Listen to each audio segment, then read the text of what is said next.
Hello, everyone. This is Ben and Janko. Welcome to our QX Financial podcast.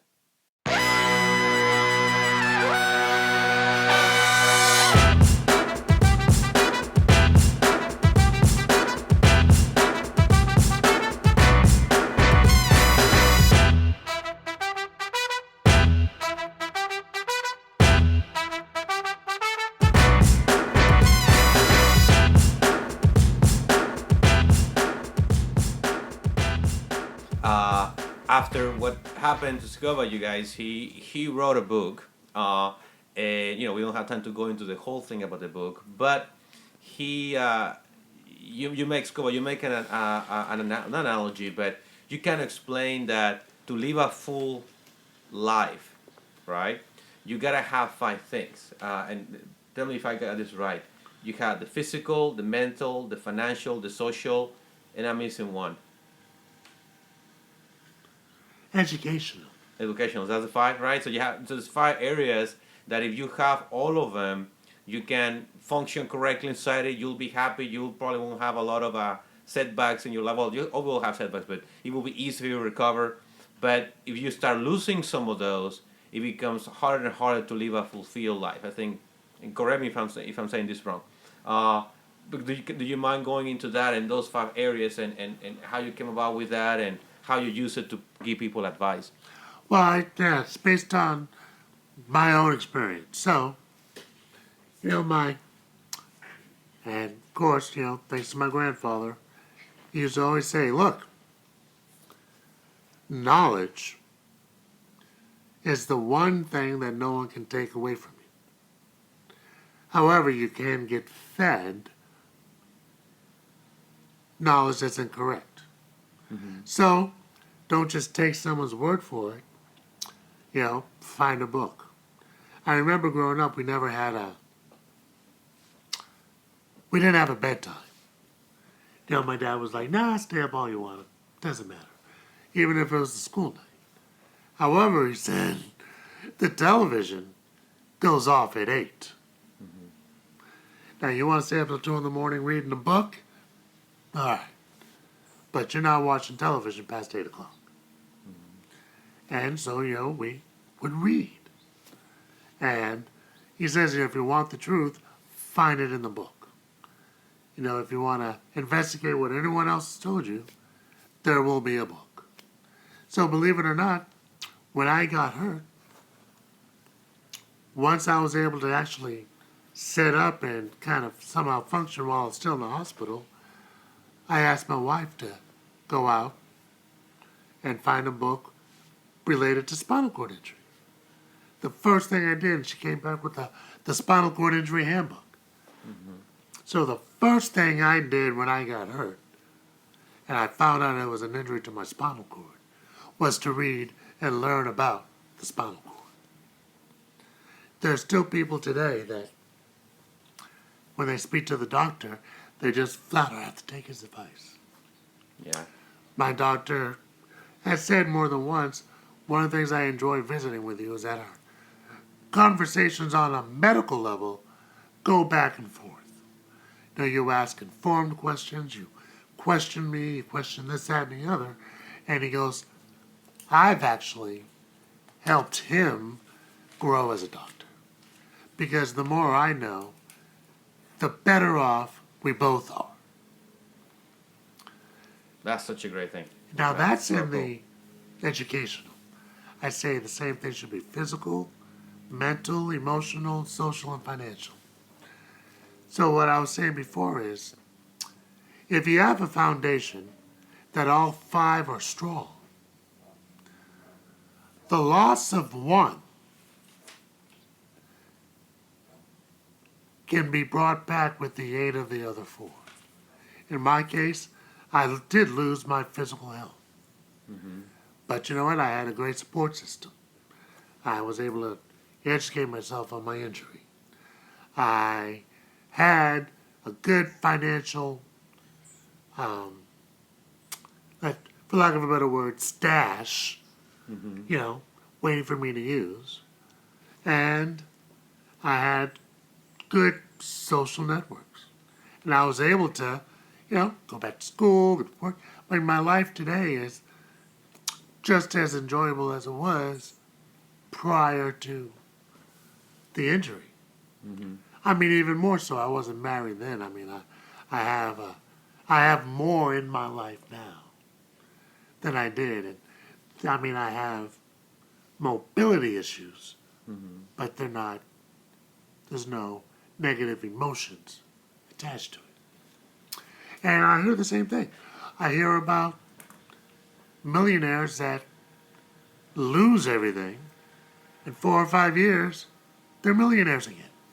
Yeah, it's like that story that I read in the Spiegel, the German newspaper during the financial crisis, the English version of it, obviously, about a German billionaire that I think he was worth like 10 billion, and then the market crashed and his net worth went to 4.7 billion, and he shot himself.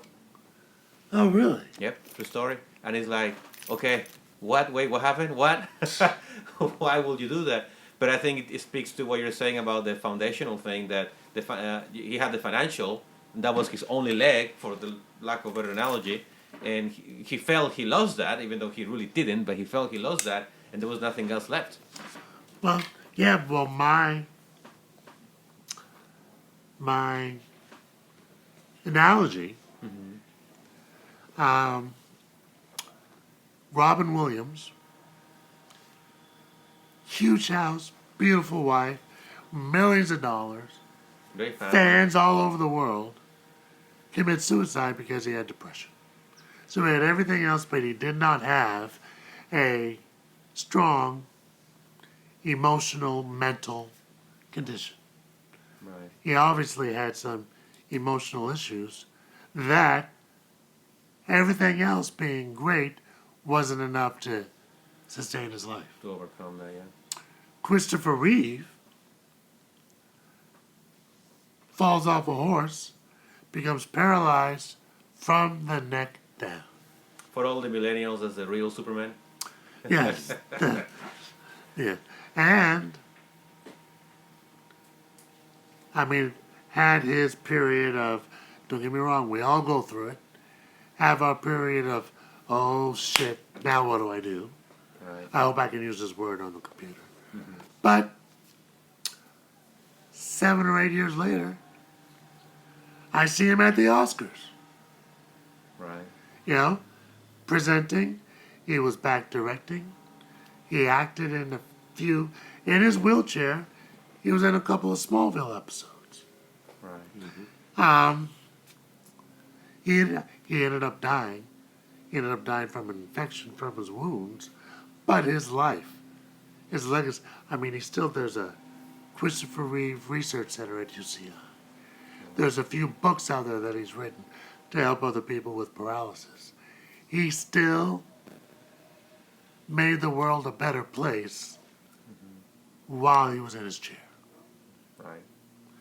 So, I mean, Helen Keller, blind, deaf and blind, born deaf and blind, still overcame all those obstacles to become the great woman she was. FDR was in a wheelchair with polio, became president. Right. And we have people in Hollywood with seemingly riches, and if they haven't killed themselves on purpose, they kill themselves driving 150 miles down the highway and crashing the car. So, if you guys are wondering what all this has to do with money or financial, the message here is it has everything to do with it, because real planning is holistic planning. And yes, it's true that there are some risks in here that we cannot control, right? But there's a lot of things you can control. The financial risk is one of them. Having a mental attitude of I want to learn, I want to understand what's going on, not just take the word for it. You talk about the doctor, how he enjoyed chatting with you. It's the same thing I experienced when I talk to a client that is well informed in financial matters. So we can really get into the depths of what's going on and how to find the best solution together. If you refuse as a person to educate yourself about these other aspects of your life, you're always going to be subject to whatever happens. And that's when you start to see yourself as a victim or as a, all this happened to me as a consequence of, rather than feeling that you have some control and some decision over what's going on in your life. And that leads to a lower quality of life, right? So, in my view, all this has to do everything with overall planning. You mentioned the book. So it's called Rules of Engagement. And there were some life rules in there that really were handed to me down by my grandfather, well, and grandmother. She went through her life with rheumatoid arthritis. She was on crutches for most of her life. Sometime in like 1960, the doctor had given her maybe 6 months to live or a year. She died in 1984. Wow. So she still lived between 74, and there's a whole lot of people that died before 74.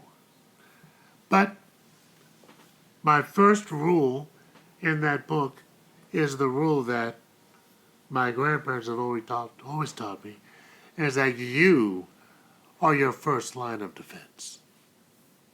Right. You know, it's not the doctor, it's not the banker, it's not the teacher.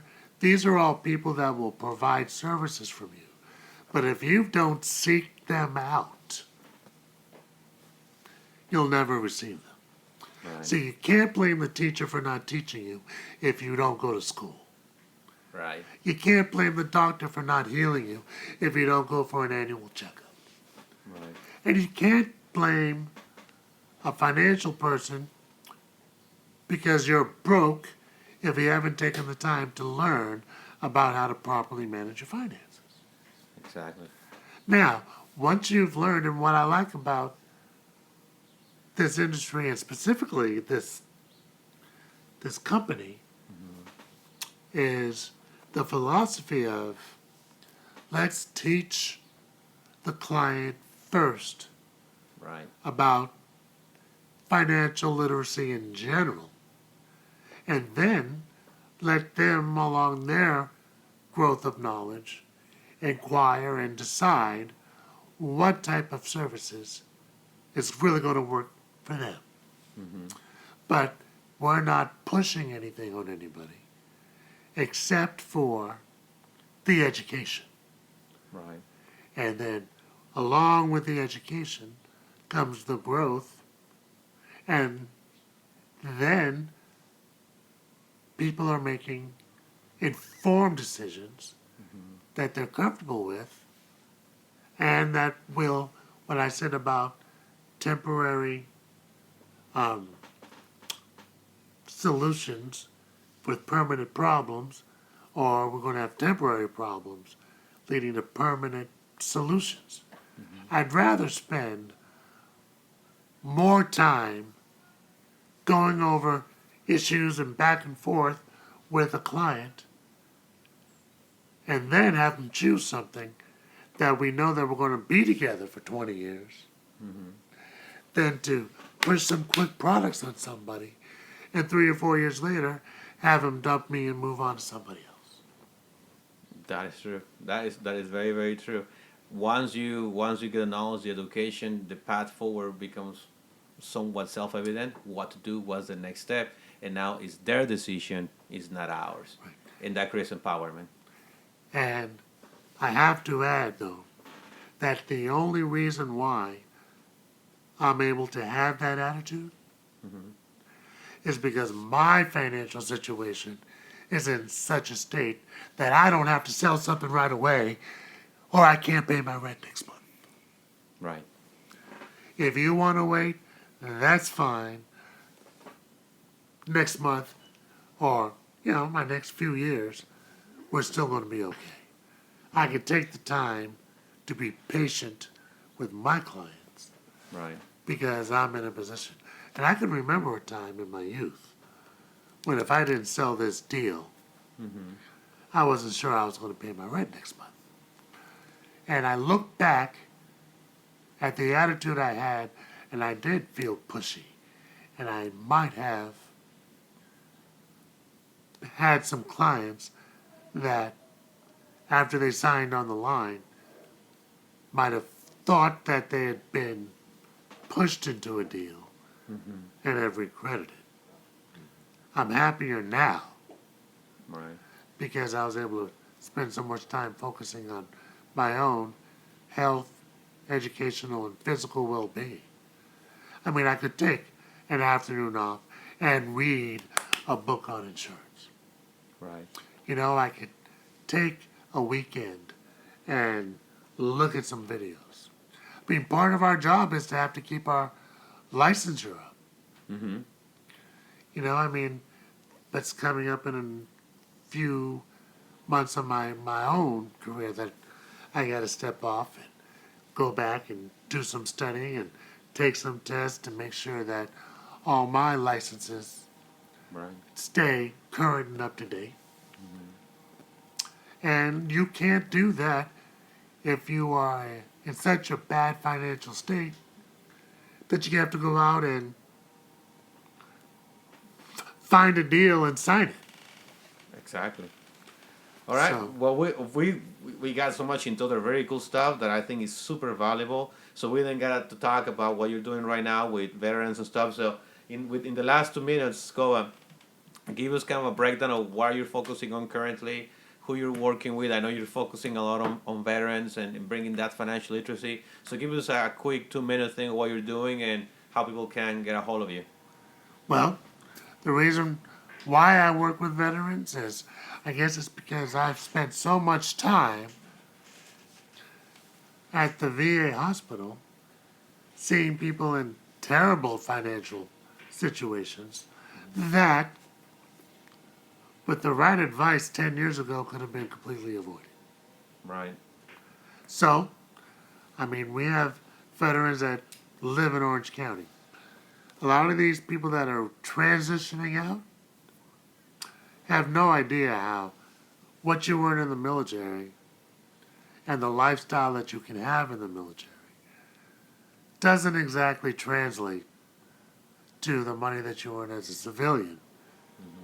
You know, I mean, you live rent free. I mean, we could go out at sea. The food is given to all this stuff is provided for You you. live on the beach in San Diego. Yeah, my life was in the Navy was, you know. Now, you are also serving your country and you're called. So there is a, Putting yourself quote, pro. in danger as well. Yes. Now that you're out, I try to get people as soon as possible to, once you have, you know, the career that you like, once you have the situation that you like, now let's put some financial plans in place. Why? Everybody likes to talk about having multiple streams of income. And that's true. But at no time did that mean having multiple jobs. Right. And let's take part of your money and have that work for you. 10 years down the road, you now have, you know, a cushion to help propel your life, you know, whether you want to buy a house, well, you don't have to go into huge amount of debt to get that. If you want to start your own business, you don't have to go into a huge debt to do that. I mean, I don't know if you knew, both Walt Disney and J.C. Penney started their business by borrowing against their own insurance policies. Right. Which means when he started to build that park, he did not have a loan that he had to pay off right away. I'm sure, I don't know if you've ever talked about the benefits of taking a loan from your insurance company. We haven't gotten there yet, but we'll do one just on loans. So But, you know, maybe that's one of the reasons why those guys are so huge now, because before they started their business, they made sure that they had a trunk of money to propel it from and didn't initially have to go way into debt on the bank. Yeah, they going back to your analogy, they had all their chickens in a row. No, Right? He's been waiting all day to say Just to it. say that. He wrote it down. He wrote it down. It comes But at the yeah, end. absolutely. So yeah, I usually look for veterans. Most veterans are also interested in helping other veterans. Not only am I doing the financial initiative, but I'm also working on trying to help the homeless veteran community. Trying to help the veteran community that's, on this opioid addiction cycle, and trying to help curb some of the violent outbreaks that are happening. And I'm only able to do that because I can take some time off my work and address those causes that are also passionate to me. The great thing is that it all ties in with veterans. And I mean, they're not only my passion, like, they're my peeps. I love that because so many people that are listening to this, maybe at some point they thought, I gotta be Bill Gates, I gotta be Warren Buffett to be able to help and give money to charity. You don't. All you need is that basic financial foundation that allows you the time to give back and be part of this society of ours and make it better. So you don't have to be a millionaire, but you do have to have, again, your chickens in a row. You gotta protect that financial foundation, because if you do, that will allow you, give you the ability to spend your time elsewhere, instead of all your life continue to be pursuing a paycheck. That's great. All right, well, that's all I got. We went a little way over our usual time, but it was such a great conversation. Yeah, I think we can probably split it into a two-parter. We may have to do a two-parter. We'll see that. But anyway, thank you everybody for listening. Scoba, thank you so much for being here today. Hopefully we can do this again. We'll touch in other subjects. But thank you so much for being here. Well, no, I appreciate the invitation, and I had a great time. All right. Thank you, Ben. All right, thanks everybody. We'll see you next time. Bye. Bye-bye.